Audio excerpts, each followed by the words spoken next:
कहानी की शुरुआत में हमें एक बोट को दिखाया जाता है जो नदी के सहारे धीरे धीरे आगे बढ़ रही होती है। इस बोट को एंडी नाम का एक आदमी चला रहा है। वो इस बोट में अपनी वाइफ और अपनी छोटी बच्ची के साथ सफर कर रहे हैं। अभी उससे नदी के किनारे एक फैमिली दिखती है। एंडी उनके हाथ हिलाता है और वहाँ पर जो आदमी होता है वो एंडी को गान दिखाता है क्योंकि वो नहीं चाहता है कि एंडी उन तक पहुँचे। दरअसल ये दुनिया हमारी दुनिया की तरह नहीं है, बल्कि अब दुनिया पूरी तरह से बदल चुकी है, जहाँ एक ऐसा वायरस फैल चुकी है जो इंसान के दिमाग पर असर करता है। इंसान 48 घंटे में पूरी तरह से जानवर यानी कि ज़ॉम्बी बन जाता है। एंडी अपनी फैमिली के साथ यहाँ से आगे बढ़ जाता है। एंडी की वाइफ को बहुत ज्यादा परेशानी है क्योंकि उनके खाने की सप्लाई खत्म हो रही है। एंडी अपनी वाइफ को यकीन दिलाता है कि सब कुछ ठीक हो जाएगा। तभी एंडी को पानी में एक टूटी हुई बोट दिखती है। वो उसके अंदर जाता है। यहाँ पर उसे खाने पीने का सामान मिलता है। अभी उससे एहसास होता है कि वहाँ पर जो केबिन बना गया है उसके अंदर कुछ है और इससे पहले कि वो चीज बाहर आती है, एंडी खाने पीने के सामान लेकर अपनी हाउस बोट तक पहुंच जाता है, जहां पर उसकी वाइफ सारा सामान देखकर बहुत खुश होती है।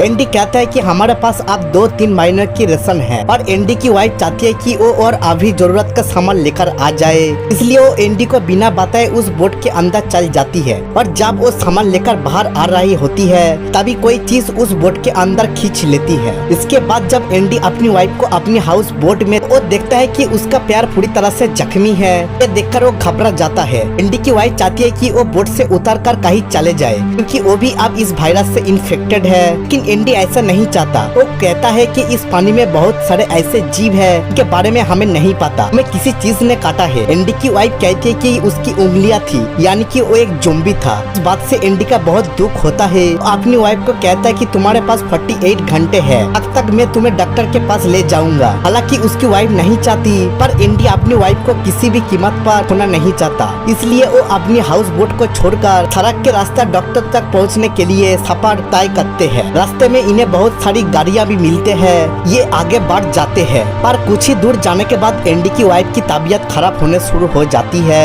यानी कि वायरस का असर अब उस पर हो रही है और अब कुछ देर बाद वो ज़ॉम्बी बन जाएगी। एंडी की वाइफ चाहती है कि एंडी उस गाड़ी से उतर के ताकि एंडी और उसकी बेटी सेफ रह सके, पर एंडी ऐसा नहीं चाहता।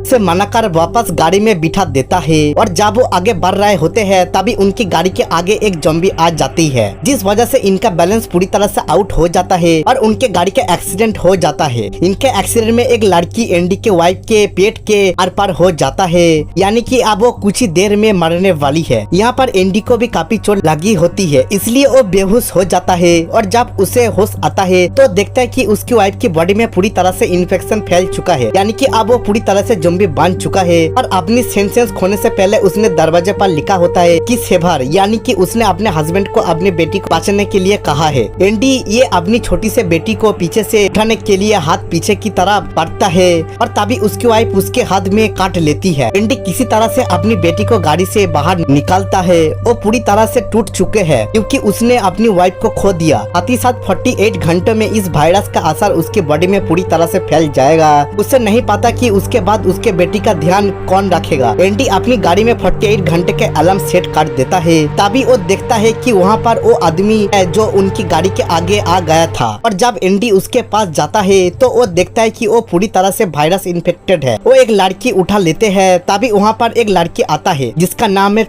थॉमी। ये एक ओरिजिनल लड़की है, यानी कि ये ऑस्ट्रेलिया से आदिवासी में से एक है। वो एंडी को कहता है कि मेरे फादर को नुकसान मत पहुंचाना। दरअसल जो आदमी इन्फेक्टेड हो चुका है ये उसके बेटी है। उसने अपने फादर के मुंह को पूरी तरह से बांधा हुआ होता है ताकि वो किसी का खून ना पिए। वो लड़की अपने हाथ को काटती है और जब उसका खून निकलता है तो वो उसे एक पेड़ पर लगा देती है। ये देखने के बाद उस लड़की ने फादर जो इन्फेक्टेड है वो पेड़ पर जाकर उसे चार्ज शुरू कर देते हैं और इस तरीके से वो अपने फादर को डायरेक्शन देती है। जहाँ वो जाती है उसके फादर उसी तरफ जाता है। एंडी भी अपने बेटी को लेकर यहाँ से निकल जाता है और जब वो रास्ते में आगे जा रहा होता है तभी वहाँ पर एक स्ट्रीट लाइट जलती है और एंडी समझ जाती है कि अंदर कोई ना कोई है। एक स्कूल होता है। एंडी स्कूल के अंदर जाता है जहाँ पर एक लेडी बैठा होती है। वो एंडी के जख्म पर मरहम लगाती है और एंडी को कहती है कि तुम आज रात को यहीं पर रुक सकते हो। एंडी जब जब रात को वहाँ पर रुकता हुआ है तभी वो देखता है कि सामने कुछ दिवासी आग लगा रहे हैं। इनमें से एक लेडी होती है जो थॉमी धूमी आवाज लगा रहे होती है। थॉमी वही बच्ची होती है जो एंडी को मिली थी, जो अपने फादर को जो ज़ॉम्बी बन चुके हैं उसे अपने साथ ले गई थी। और ये लेडी उसी का मॉम होती है जो अपनी बेटी थॉमी को ढूंढ रही होती है। वहीं से दूसरी तरफ थॉमी को दिखाया जाता है कि उसने अपने फादर को जमीन में गाड़ कर एक जगह छुपाया होता है। वो जानती है कि अगर उसके फादर को लोगों ने देखा तो वो उसे मार देंगे, क्योंकि यहाँ के आदिवासी लोग सभी ज़ॉम्बीज़ को, सभी इन्फेक्टेड लोगों को मार रहे होते हैं। थॉमी अपने फादर से बहुत प्यार करता है और वो अपने फादर को जिस हालत में वो है